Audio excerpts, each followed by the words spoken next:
Good day, everyone. I am Shirley Warlin Kate L. Sumaoy. Together with me are my group mates, Alexa May Angel Garzas, Genebit D. Bacasmas, Joel Isaiah R. Tabamo, Maria Luisa C. Adante.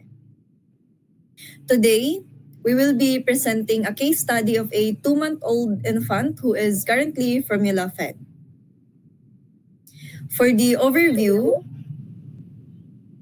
Baby X is a 2-month-old female infant born full term via cesarean section with a birth weight of 3.6 kilogram. Her current anthropometric measurements are 5.7 kilogram in weight, 54 centimeter in length, and a head circumference of 40 centimeter.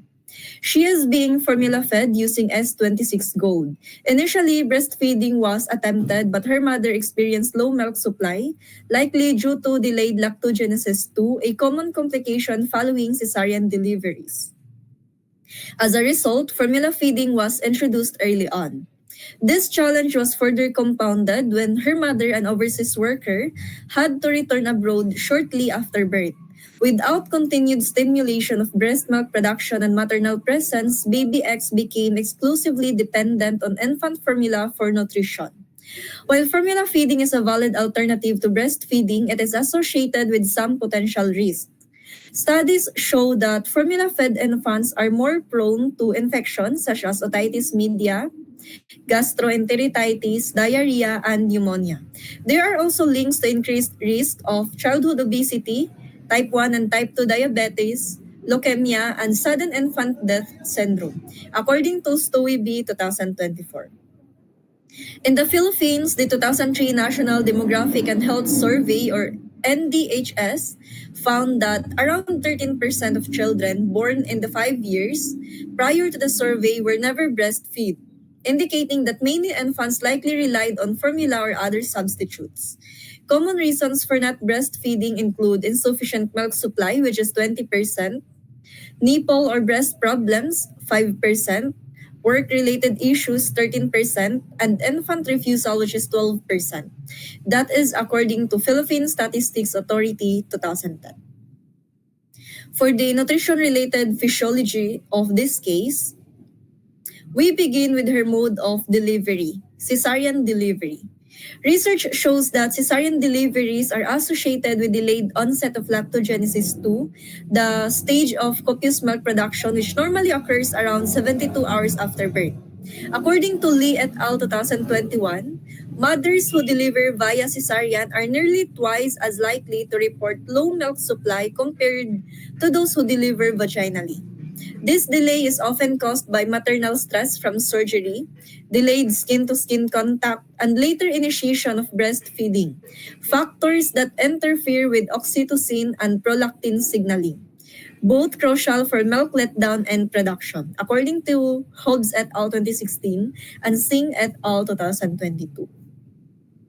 In Baby X's case, this situation was further complicated by her mother's work abroad, making exclusive formula feeding the only feasible option. While formula feeding is a practical alternative, it lacks the immunological and bioactive compounds found in breast milk, such as secretory immunoglobulin A, lactoferrin, and anti-inflammatory cytokines, which are essential for immune development, according to Ballard and Marrow 2013. Because of this, formula-fed infants faced increased risk for infections and allergies, according to Greer et al. 2008. In addition, feeding from a bottle often places the burden of interpreting feeding cues on the caregiver. According to Dewey and Chaparro 2007, misreading these cues can lead to underfeeding, causing slow growth velocity due to inadequate caloric intake, or more commonly, overfeeding, which may result in childhood obesity, especially with early adiposity rebound, according to Lee et al. 2010. For the nutrition screening, we utilize STAMP, which is a screening tool for the assessment of malnutrition in pediatrics, modified. This is a validated 5-step screening tool developed in a team from the Royal Manchester Children in the year 2008. Its credibility and effectiveness in the Philippine setting have also been confirmed by a validation study by Kainap Andaya in year 2021 under the Philippine Society for Parenteral and Enteral Nutrition, or PhilSPEN. This study supported STAMP's reliability in identifying malnutrition among hospitalized pediatric patients in a private tertiary hospital in Metro Manila. First, step one in the nutrition screening is the diagnosis. In terms of clinical diagnosis, baby X does not have any medical condition that increases nutritional risk. For this reason, a score of 0 was assigned under the diagnostic category. Second is the nutritional intake. When it comes to the nutritional intake, baby X is following age appropriate feeding patterns, consuming milk of 3 ounces approximately every 2.5 to 3 hours, which is within the normal range for infants that are formula fed according to Kane and Quilap 2018. Lastly is the anthropometric data that includes baby X weight and length.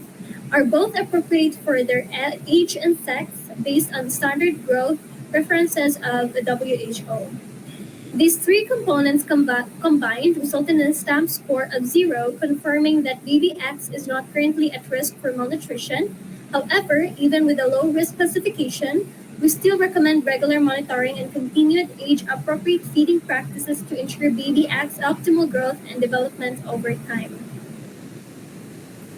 For baby X anthropometric data, using the World Health Organization or WHO growth standards to evaluate her growth and nutritional status, her head circumference is recorded at 40 centimeters, which places her above the 97th percentile.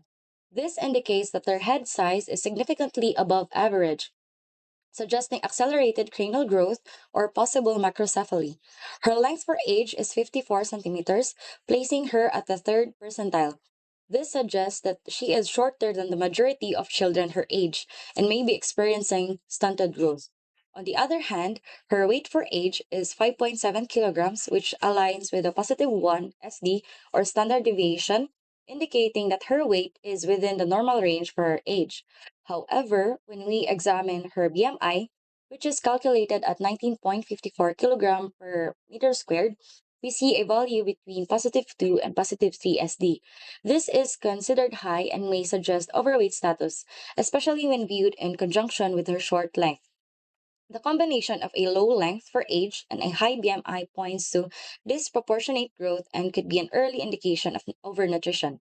Adding to this, her weight for length measurement, or 5.7 kilograms at 54 centimeters, places her at positive 3 SD, indicating that her weight is considerably high for her length.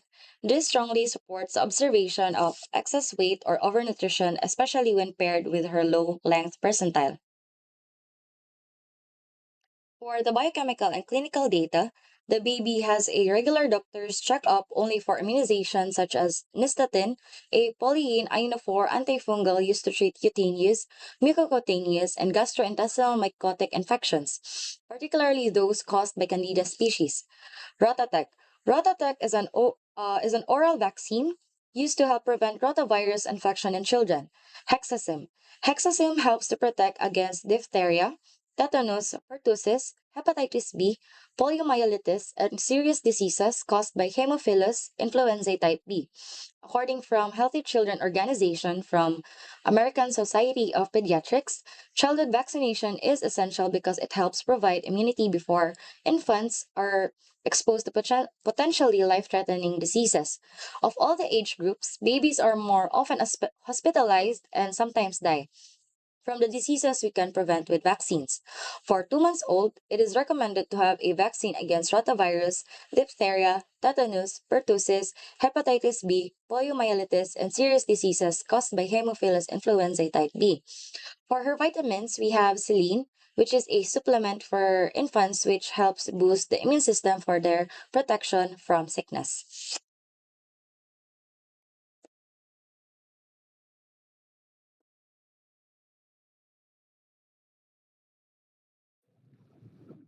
For the dietary data of the infant, as observed from the screen, we utilize the following ENDA formulas for calculating desirable body weight and total energy requirements due to the fact that it is tailored to the growth patterns, nutrition needs, and feeding practices of Filipino infants because genetics, environment, and diet vary in each country. providing more accurate and practical assessments than other formulas present. This ensures nutritional recommendations are aligned to the needs, improving the safety and effectiveness of infant nutrition care. For the calculation of macronutrients, we from the range of AMDR, we decided to choose 55% because the highest component of S26 is mostly carbohydrate. 5% for protein, and the remaining 40% is accounted for fat. Why 55%? Because infants require carbohydrates primarily from lactose from the infant formula, which will provide a crucial energy source. Why 5%? Because in early infancy, protein intake is crucial for tissue synthesis, organ development, and enzymatic functions. Why 40%? Because it is essential for brain development, absorption of fat soluble vitamins, and providing dense energy needed for rapid growth. This will also support insulation, organ protection, and immune function. So, as observed from the calculation of PER and macronutrients adequacy, her CHO or protein intake is considered excessive, accounting about 178%. So, according to the research of Tang, 2018, from the study International Journal of Environmental Research and Public Health entitled as Protein Intake During the First 2 Years of Life and its Association with Growth Risk of Overweight, it is stated here that formula fed infants tend to have greater weight gain than breastfed infants, which has been demonstrated in multiple observational studies because most standard cow milk based infant formula tend to have a higher protein content than breast milk. For the baby's social and environmental factors, the baby is currently living in Maswan and her father is an attorney in Butuan. Her mother is an OFW nurse in Bahrain. She is born in a private hospital somewhere in Maramag and stayed for about 4 days in the hospital.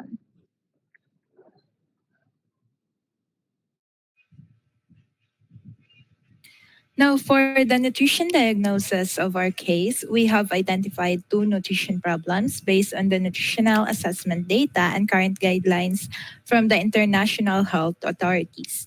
Our past one is excessive protein intake related to infant formula feeding, as evidenced by protein intake adequacy of 178%. Baby X is exclusively formula fed, and based on her intake, she is consuming 178% of her recommended daily protein needs. This exceeds the target set for optimal growth in infancy. According to World Health Organization 2009, infant formula generally has higher protein content than breast milk. While this ensures complete nutrition in non-breast infants, it can also result in disproportionately high protein intake due to the less self-regulated intake patterns of infant, which can be caused by misinterpreted hunger cues or fixed feeding practices by the caregivers, as battle-fed infants cannot regulate their own hunger cues and may continue feeding past satiety, which can lead to increased adiposity in the first few months of life. These findings are supported by the early protein hypothesis, which states that high protein intake in early infancy raises levels of insulin and insulin like growth factor 1, thereby promoting increased fat deposition and a higher risk of childhood obesity. Additionally, the European Food Safety Authority has warned against excessive protein content in infant formulas, as this can strain the infant's immature kidneys and damage liver due to nitrogen buildup. This is supported by the Codex Alimentarius, which states that standard infant formula has higher protein content, and this may pose a risk for renal and hepatic health.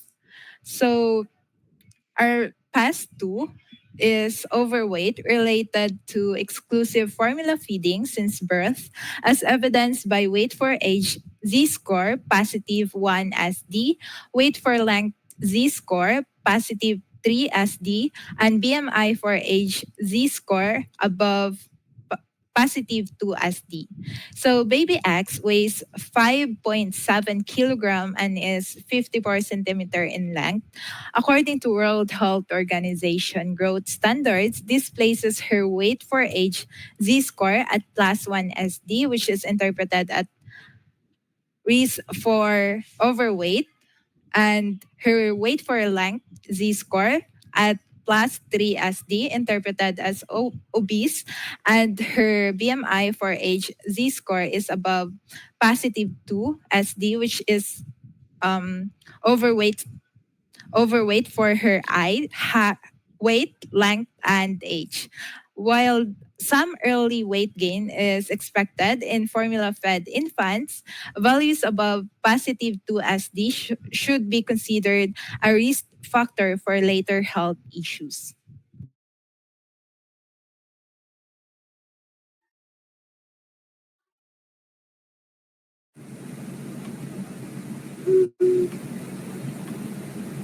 So for our short-term goal, our nutrition intervention or planning for a short-term goal is to reduce infants' protein intake to 115% of their recommended energy and nutrient intake within 7 days, while maintaining fat intake above 80% and carbohydrate intake above 50% of the recommended energy nutrient intake. This intervention aims to reduce the excessive protein intake while still ensuring overall nutrient and energy adequacy in formula fed infants. Cow's milk based infant formulas typically contain 1.45 to 1.6 grams of protein per deciliter, significantly higher than the average protein content of human breast milk, which is around zero point 0.9 to 1.1 grams of deciliter, according to Martin et al. 2016 and Koletsko et al. 2005. Because of this, infants fed standard formulas often exceed their protein needs, with intakes reaching up to 178% of the recommended energy nutrient intake when fed 6 to 7 times a day at 3 ounces per feeding. Why 115% and not 100%? Reducing protein intake to exactly 100% of recommended energy and nutrient intake by cutting down the total formula volume would also lower fat and carbohydrate intake, since formula provides all macronutrients in fixed proportions. This could lead to energy insufficiency, potentially compromising growth, brain development, and immune function. This target provides a safe margin above the minimum requirement to support healthy development without going so far as to pose long-term risk. Therefore, it's essential to maintain fat intake at or above 80% and carbohydrate intake at or above 50% of the recommended energy nutrient intake, following energy distribution guidelines for infants set by the WHO in year 2003 and AFSGAN 2005. Our long-term goal is to normalize baby X weight for age and BMI for age Z scores to positive 1 SD within 12 months. We aim to achieve this through responsive feeding and a gradual shift from bottle to cup feeding. Studies show that bottle-fed infants may lose their natural ability to regulate hunger and fullness, leading to faster weight gain compared to breastfed infants, according to Bai et al. 2022. By introducing cup feeding between 6 to 8 months, we encourage self-regulation. Responsive feeding also plays a key role. It involves recognizing and responding to baby's hunger and satiety cues to avoid overfeeding, according to McCarthy 2017 and Adams et al. Additionally, complementary foods should be introduced around 6 months of age. Introducing them too early has been linked to a higher risk of obesity later in life, that is supported by the study of Kual et al. 2025. This is especially important for formula-fed infants who are more prone to overfeeding, according to Darrett et al. 2023. So for our nutrition intervention or planning, Our nutrition prescription is a protein intake of 6.7 grams per day and a 115% renai of protein. In this feeding plan, the infant receives 17.5 ounces per day, which is equivalent to 517.5 milliliters. Based on that, the protein of 7.6 grams, which is approximately 113 to 115% of the renai that is adequate, and a fat of 117.1 grams or about 86% and is adequate, a carbohydrate of 38.8 grams, roughly 64%, that is adequate, and an energy of 247 calories, meeting around 82 to 85% of the estimated needs, that is also adequate.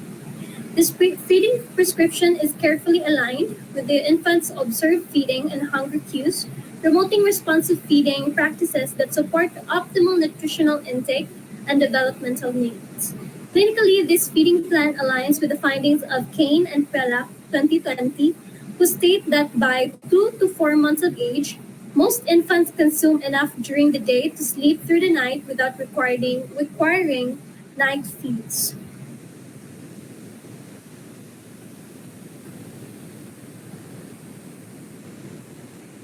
For the nutrition education, this involves more than a simply sharing information. It focuses on building knowledge through guided, hands-on activities. Caregivers are engaged in practical tasks such as infant formula preparation and responsive feeding techniques. Through these activities, they not only learn proper feeding practices but also reflect on their experiences, adjusting their behavior to better respond to their infant's individual needs. The cycle of learning, reflection, and application empowers caregivers to make informed decisions at home and support their child's nutritional well being. For the nutrition counseling, it is grounded in social cognitive theory. This approach emphasizes on building caregiver confidence and creating lasting behavior change. Strategies include goal setting, problem solving, and cognitive restructuring, which means helping caregivers challenge and reframe unhelpful thoughts about feeding. We also focus on social support and self monitoring to reinforce positive habits. And for the coordination of nutrition care by a qualified nutrition professional, this involves close collaboration with the broader healthcare team and referral to community resources to ensure ongoing support for both the infant and caregiver. Before discharge, the nutrition professional works with pediatricians, lactation consultants, and social service agencies, connecting families to early intervention programs and other relevant services. Through effective communication and coordinated care planning, we improve continuity of care, enhance access to support, and help achieve better health outcomes for the child.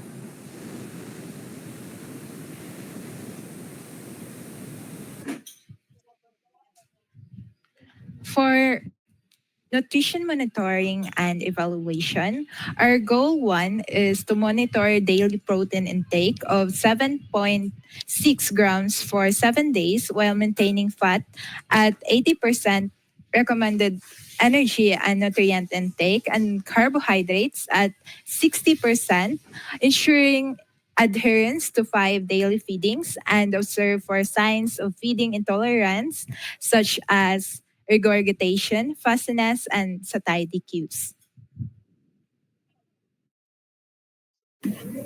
For our goal 2, monitor the infant's weight for age and BMI for age Z-scores monthly and assess caregiver application of responsive feeding, bottle to cup transition, and complementary feeding readiness through direct observation and caregiver interview during follow-ups, aiming to normalize growth indicators for less than or equal to positive 1 SD within 12 months and establish age-appropriate feeding practices.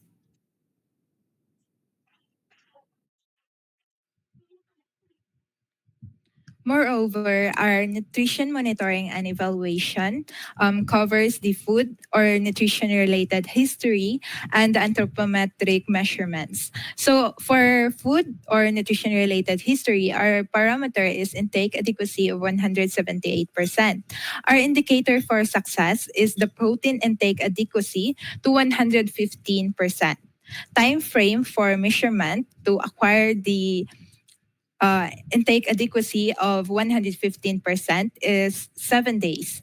Then, for anthropometric measurements, we will going to assess the weight for age, the weight and the length. So our basis is the weight for age Z score, BMI for age Z score, and the weight for length Z score, which is the plus or the positive one SD. And the time frame for measurement of the weight is daily, and for the length is monthly. So this is all for our case study, which is entitled Formula Fed 2-Month-Old Baby.